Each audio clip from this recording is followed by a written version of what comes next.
Keluarga mendiang Brigadir Joshua menanggapi munculnya isu pelecehan seksual yang diakui Putri Chandrawati terjadi di Magelang, Jawa Tengah. Keluarga menduga isu tersebut merupakan skenario untuk menghindari jerat hukum para tersangka.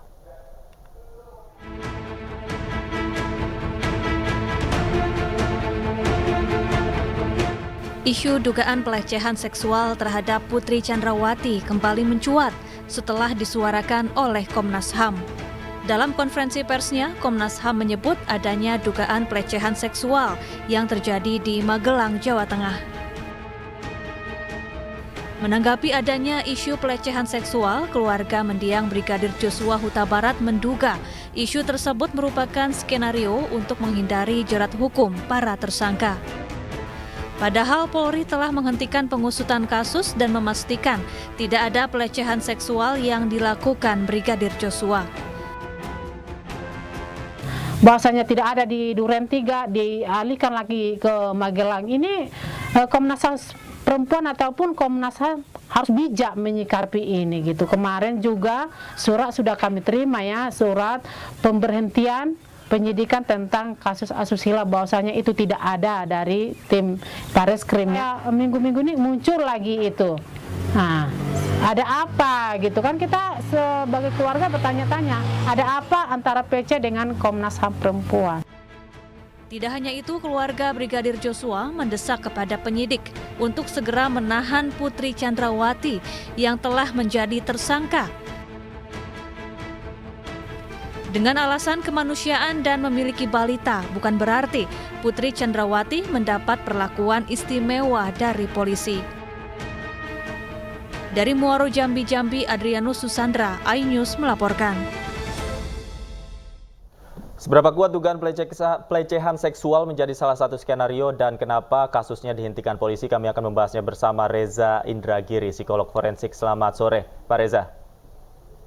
Selamat sore. Baik, Pak Reza, narasi pelecehan hingga saat ini masih terus-menerus terdengar. Kemarin juga para tersangka sudah melakukan tes pendeteksi kebohongan. Secara psikis, apakah tes pendeteksi kebohongan ini bisa mendeteksi seorang bohong atau tidak bahwa seseorang menjadi korban pelecehan?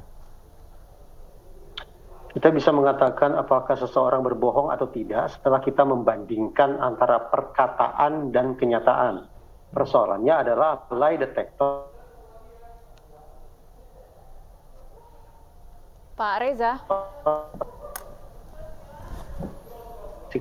Kebohongan itu sama, tidak bisa menguji kenyataan.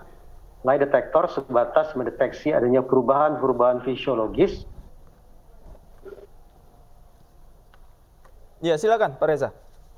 Ya, lie detector sebatas menguji atau memeriksa perubahan-perubahan fisiologis pada si terperiksa. Misalnya mengucurnya keringat menjadi lebih deras, pupil mata melebar menjadi lebih besar, suhu badan yang meninggi, degup jantung yang semakin kencang. Nah, masalahnya adalah tanda-tanda fisiologis seperti yang saya kemukakan barusan tidak mutlak atau otentik semata-mata mengindikasikan orang tengah berbohong. Orang yang sedang sakit, orang yang cemas luar biasa, orang yang baru saja selesai olahraga juga bisa mengalami perubahan-perubahan fisiologis sedemikian rupa.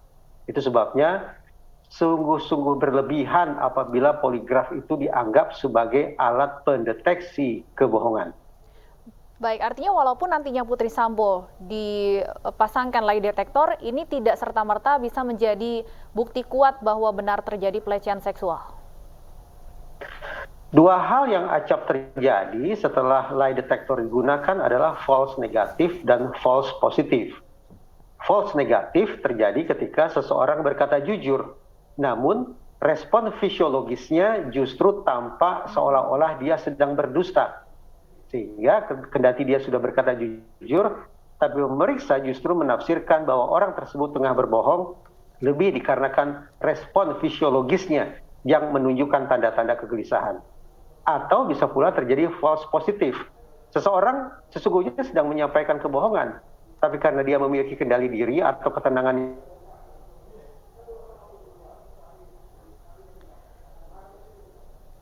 Pak Reza, baik, sepertinya sensitif ada. dan itulah yang harus diantisipasi. Karena itulah saya tidak membayangkan bahwa lie detector akan bisa digunakan hasilnya nanti sebagai bukti, melainkan semata-mata sebagai petunjuk atau indikasi.